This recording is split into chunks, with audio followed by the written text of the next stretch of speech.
after the war in 1975 when the war was end. That's when everything gone. Never met my real mom, never seen my real dad.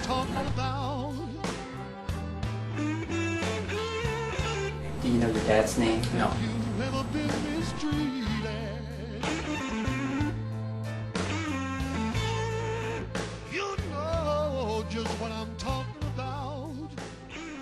My real name was Khan, Khanh. That's my first name. Last name Lee, Le, was spelled one E. I was born and raised in Vietnam. When I was born, I lived there for 10 years. Then I left in 1986 on Amerasian program. What do you call it? Mm-hmm. So I came in U.S. in 1986. Growing up in Vietnam, did you live with your mother? Who did you live with? I lived with my my adopted parent.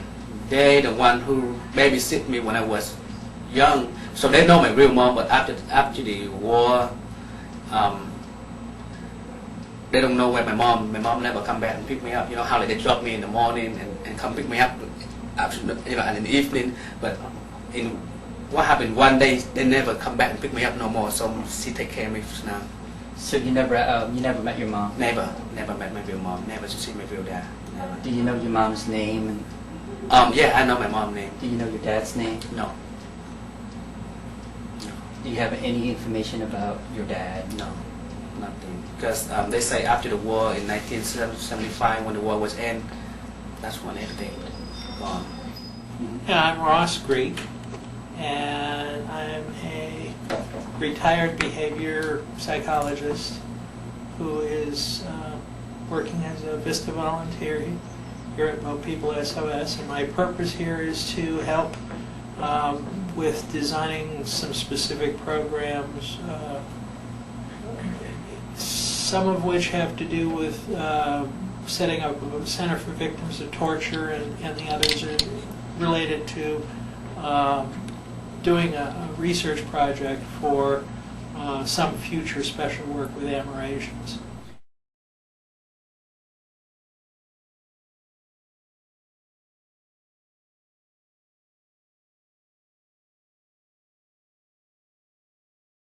Something that was part of an assignment that was designed by the management of Boat People SOS is one of the projects they wanted to work with the Vietnamese culture. Was just that I am a person who's always enjoyed cultural challenges and looking at different cultures.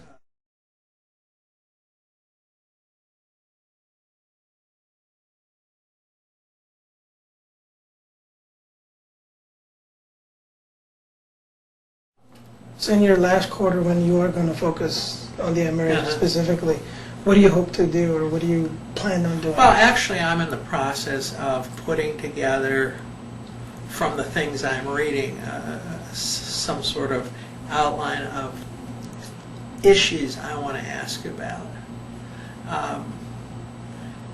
Being trained as a behaviorist and a phenomenological behaviorist at that, which is even more confusing.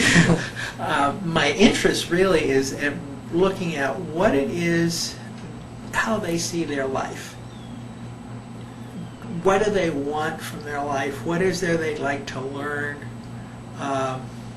if they could, that they would see as improving their life? Do they have things that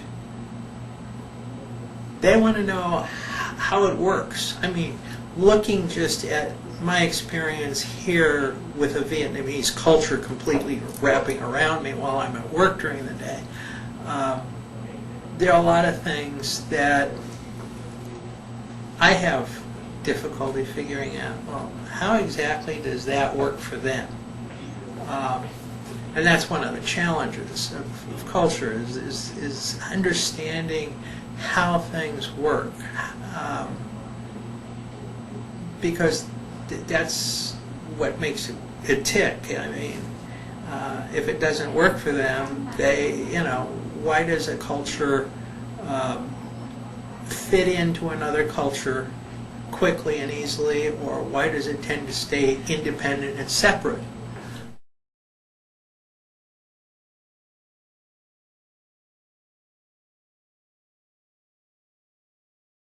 Did you see yourself as Vietnamese or Vietnamese American or African American?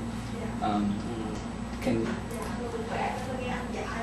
I always put myself on depend on where I'm at.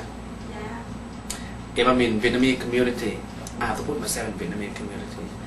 When I'm in African American community, I try to act like African community, who I am, because I want people to know, because people can tell, can tell when I speak. People can tell I'm not real African American, or I'm not full blood Vietnamese when I'm with Vietnamese. So yeah, depend on where I'm at.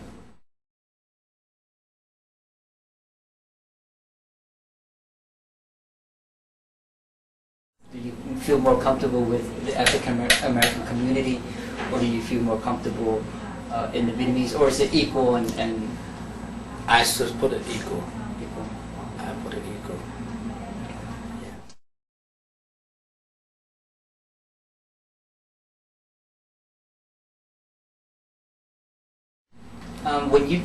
When you were at the school, did you see yourself as Vietnamese or African Americans or Vietnamese American? How did you, at that time, do you remember how you identify yourself? That's when I was in Brookhaven, Jim Jackson, you mean? In New Jersey. school? New Yeah, Jersey? New Jersey. Yeah, the first 5 or 6 years that you were there. Do you remember thinking? You don't know. Okay. Like sometimes when you are around African American, you sure you look like them, or a little bit like them, whatever. But when you speak, completely different. So that's what you feel, not the same. When you with Vietnamese, you speak Vietnamese, you sound and look like them, you sound like them, but the look is not going to be the same. So it's hard to tell. You feel completely different. I should say different.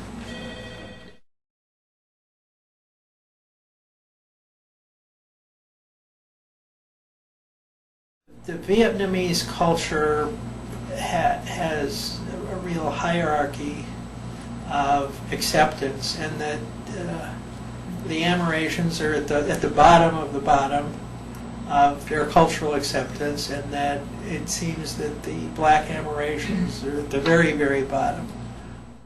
Were you able to go to school in Vietnam? They let you go to school, but they give you a hard time as being Amerasian, especially black Amerasian. They don't treat you well. You get cheated by the kid. When you go to school, the teacher look at you differently. Is there any names that they would call you? Oh yeah, do you remember? yeah, they do. Do you? To translate in English, You can say Vietnamese first. You can, like they call me Mi Đen. Mi Đen, go back to your country, go back to your daddy, go back to where you live. You not belong here. Blah blah. Kids, stuff like that. How did you deal with it? Like any other Amerasian, as I know, it's hard. It's hard. But as a kid, you have to let it go. Sometimes you feel like, so where I go now? Go back my daddy country. Where's my daddy country? Because I've never been to America before, so when they say go back to your daddy country, so where's my daddy country? And all I know was here, Vietnam. What's your relationship with your adopted parents? Like my real parent, because that's the only parent I know. Did you have? Did they have kids too? Oh yeah, they have their own kids too. But I was a lucky one. She told me that she will take care more than one Amerasian. She had 4 or 5 Amerasian live with her, but I'm only one that she picked to live with her. Yeah. What was your relationship like with her own kids? Was it a good relationship? Like a family, like a brother and sister. Same. They treat me like they look at me like I'm their younger brother, or I'm their older brother. Same thing. So you went. So what grade were you in Vietnam? First, second, third? I was only in second grade. Second grade. And